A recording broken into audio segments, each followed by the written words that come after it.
Assalamualaikum warahmatullahi wabarakatuh. Saya Nanang Arya Pratama, NIM 21101010081.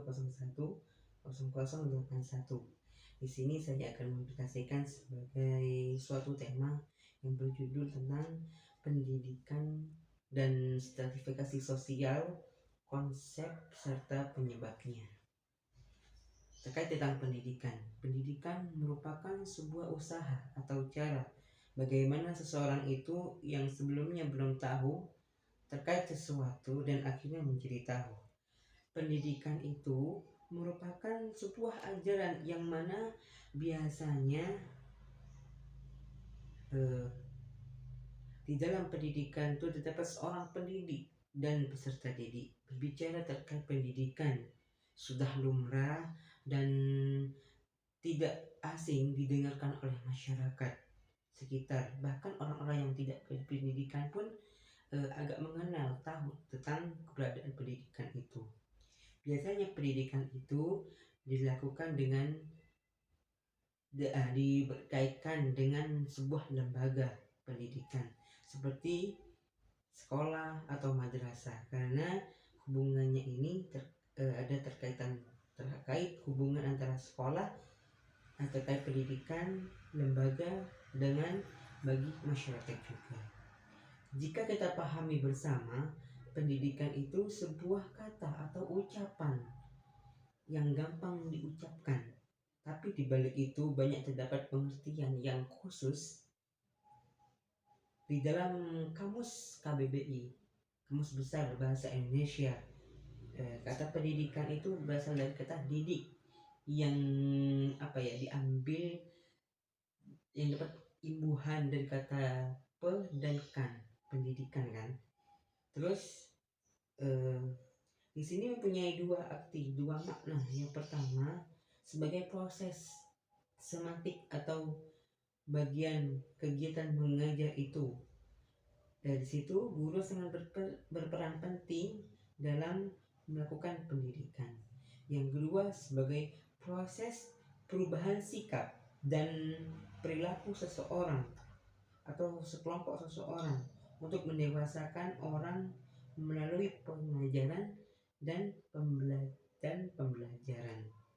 Pendidikan adalah usaha saran, disengaja dikenali dan dikembangkan potensinya dari kekuatan spiritual agama, penyebabnya, dan kemampuan.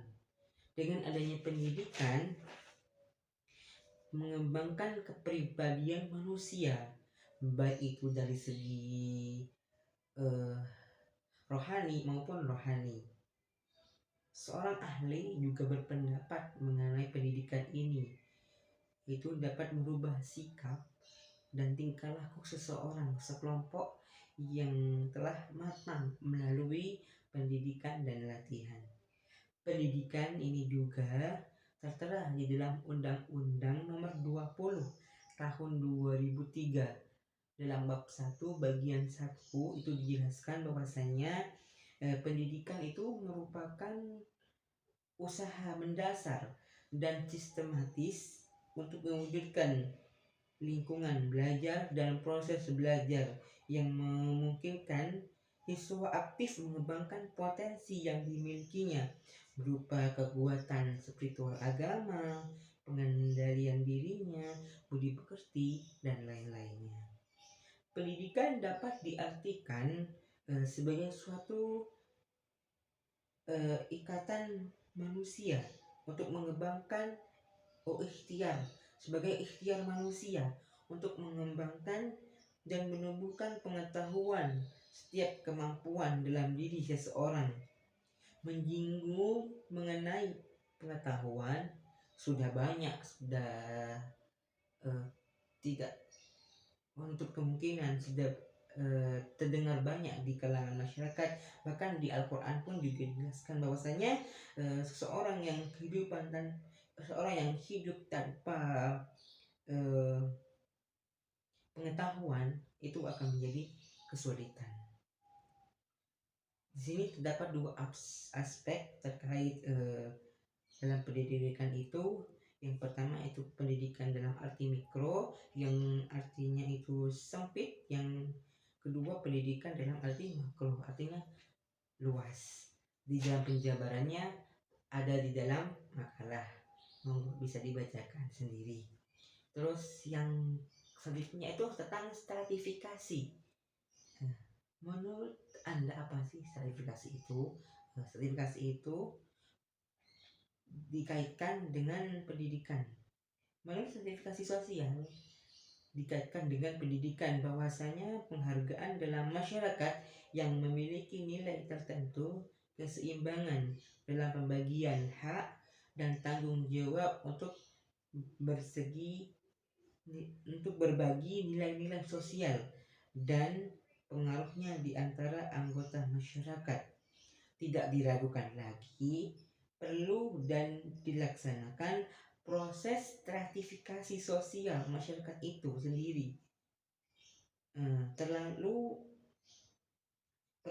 Masyarakat itu terlalu percaya terhadap yang di komunitas, dan sebagian komunitas itu tidak mencari kekuasaan. Mereka sendiri itu bagaimana? Mereka sendiri itu tidak mengerti dan tidak mengetahui bahwa ketimbangan sosial dalam masyarakat ini disebabkan oleh stratifikasi sosial, melainkan kesalahan mereka. Ingat, ini bukan penyebabnya dari stratifikasi sosial itu, tapi kesalahan dari mereka. Begitu. Pada dasarnya kita berkaitan dengan tentang stratifikasi sosial dalam pengelolaan sumber daya sosial.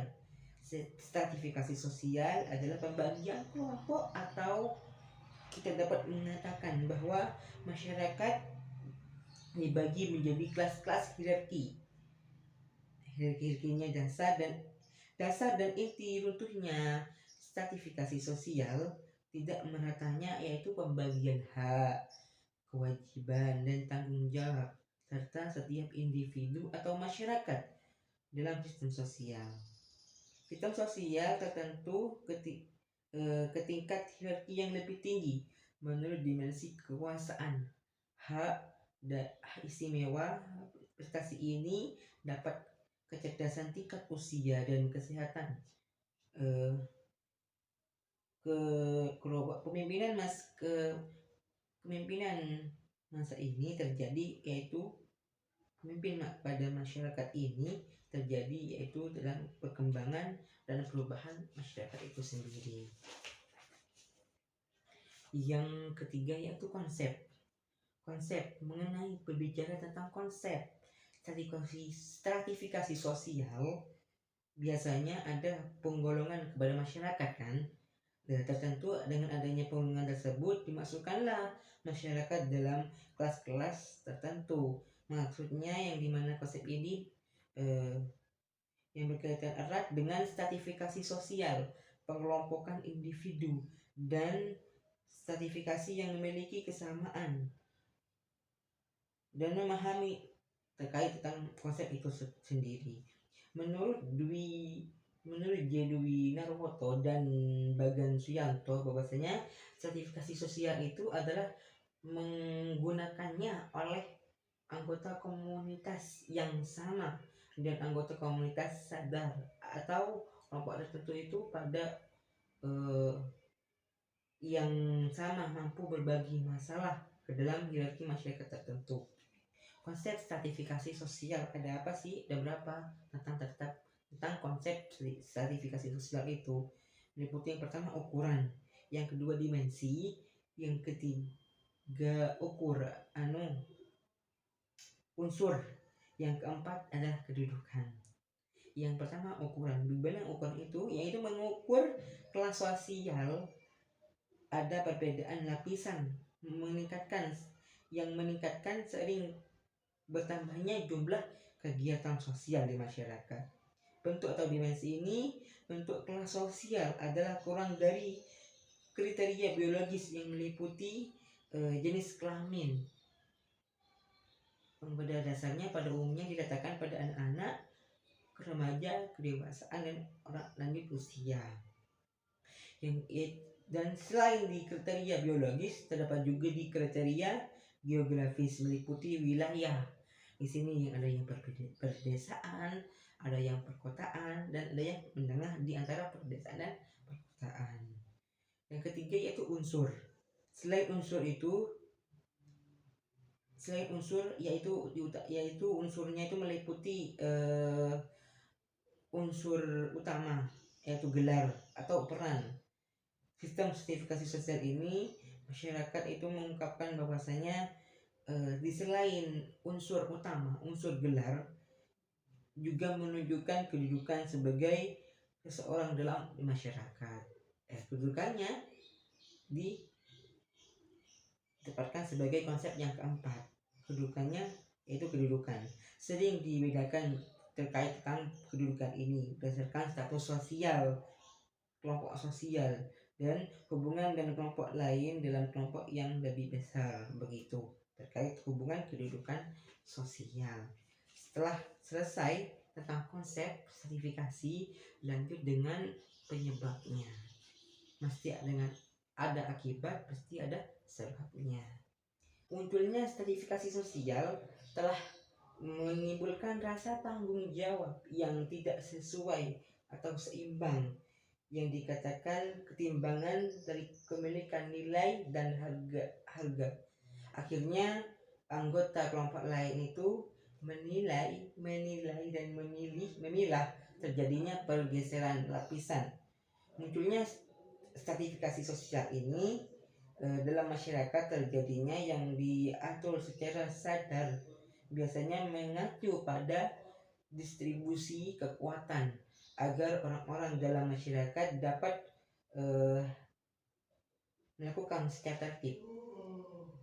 Maka kekuasaan dan wewenang harus didistribusikan secara teratur dalam sistem suatu organisasi yang secara vertikal atau secara horizontal. Penyebabnya yaitu ukuran kekayaan. Di sini ukuran kekayaan itu juga tidak masuk dalam penyebabnya. Ukuran kekuasaan yang tertinggi dipegang oleh siapa? Oleh pemerintah, pejabat, dan lain sebagainya itu. Terus ukuran kehormatan, biasanya itu ukuran kehormatan ini dilakukan dalam masyarakat yaitu sebagai suatu tokoh pandangan dalam masyarakat, siapa? Yaitu kiai, ustadz, dan lain sebagainya. Yang terakhir yaitu ukuran umum pengetahuan, bahwasanya orang yang memiliki pengetahuan tinggi atau pendidikan tinggi itu berstatus di masyarakat, yaitu mempunyai kedudukan yang paling tinggi, begitu. Namun tidak demikian.